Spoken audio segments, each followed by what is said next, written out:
Welcome to another obscure arcade developer, and today we're taking a look at AFEGA. The name AFEGA is a play on the Korean sentence AFEGA, going forward, although later it also artificially appears as the contrived acronym for Art Fiction Electric Game.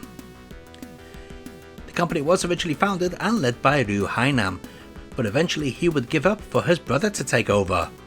Ryu Hae-sung already had experience from working at Doyoung, and parallel to that company's development shifted the focus from puzzles to shooting games. Apparently he also took some fresh tech from his former employer with him, because many AFEGA boards still betray being derivative of NMK hardware. In the end, however, the company went back to puzzle games and even produced some physical arcade games before vanishing in the Korean arcade crisis around the turn of the century.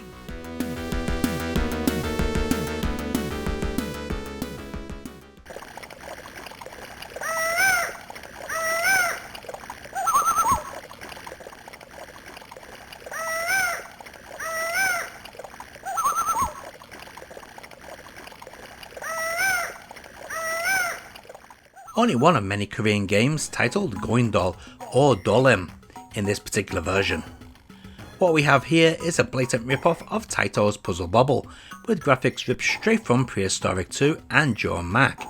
I bet the music is also ripped from something too, as it's all sampled in mono.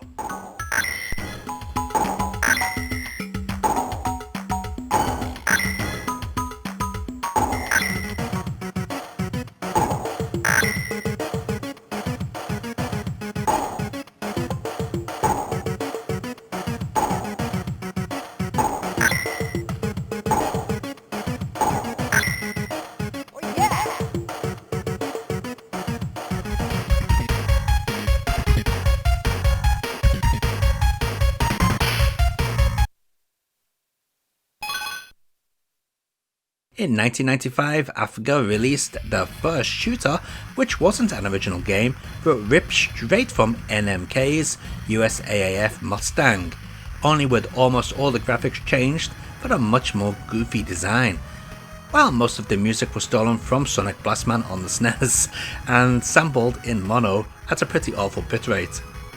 The game also has no ending or credit scroll unless it needs to be completed twice.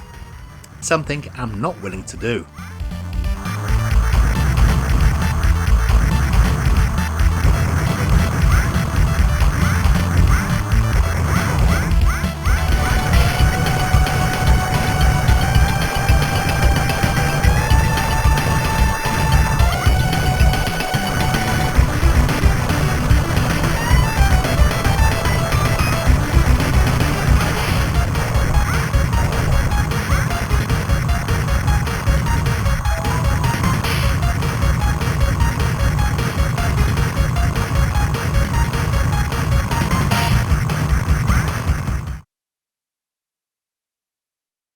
This is Hot Bubble, which in Europe was apparently called Pandora, which supposedly was rather successful.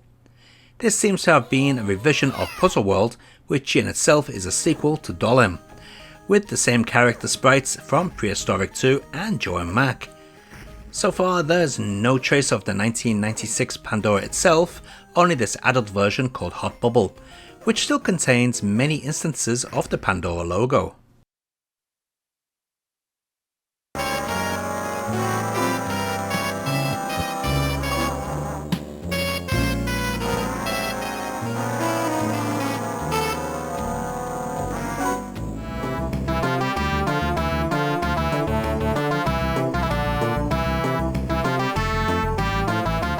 Red Hawk was AFEGA's biggest breakthrough, even though its success was mostly expressed in the spreading of bootlegs in China.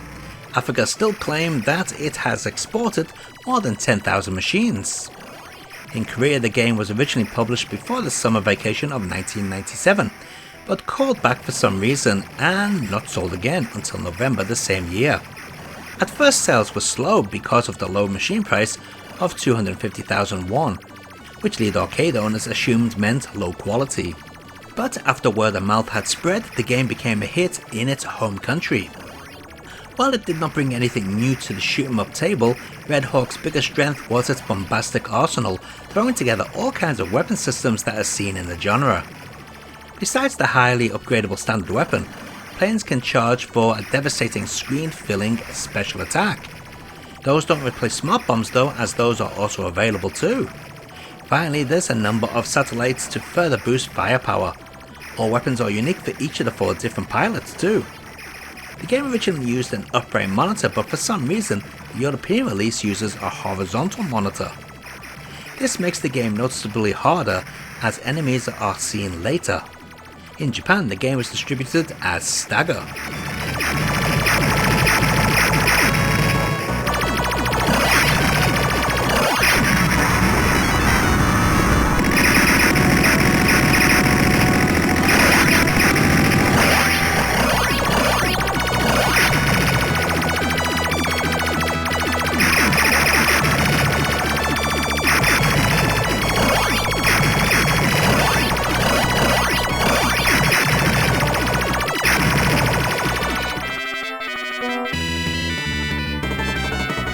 Guardian Storm runs on the same shooting engine as Red Hawk, so it can be considered as a kind of sequel.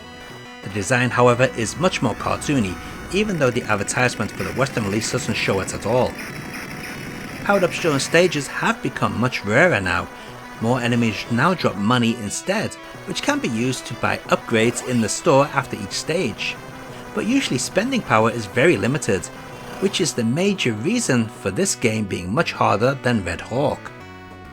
Guardian Storm was also quite successful internationally. Once again, some versions have been converted from an upright to a standard resolution in the localization progress. The Korean game is titled John Sin using Chinese characters, which has resulted in the game being nonsensically listed as Senjin in main, which is now the dominantly spread name around the web.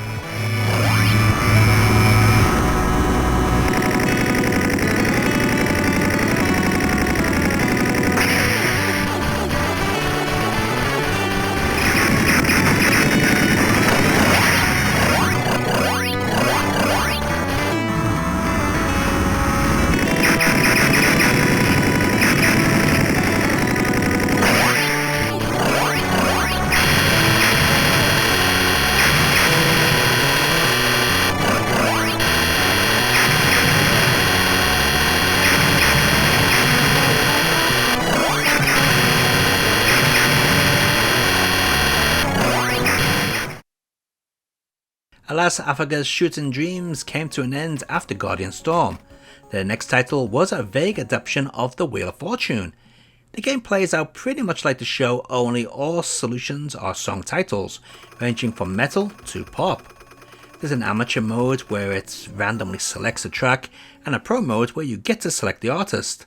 Surely this is back to front. Within the dip switch settings there's a nude mode, but this doesn't seem to do anything.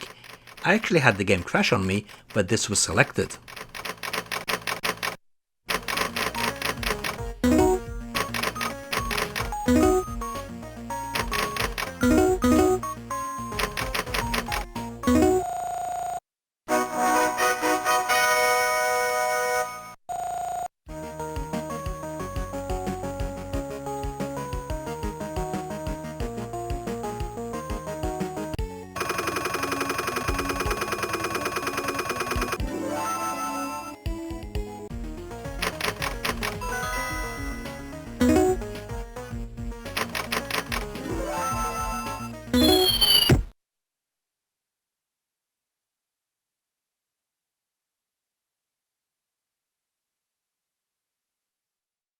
Another clone, this one is based on the obscure Super Famicom puzzler Dadama Dojo.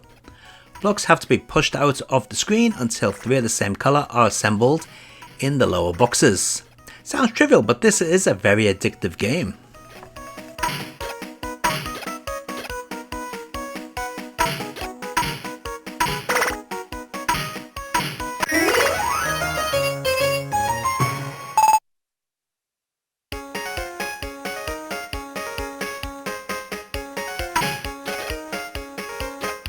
And that's about it from AFEGA, apart from a few other puzzle type games that are sadly not available unless you own the actual PCB.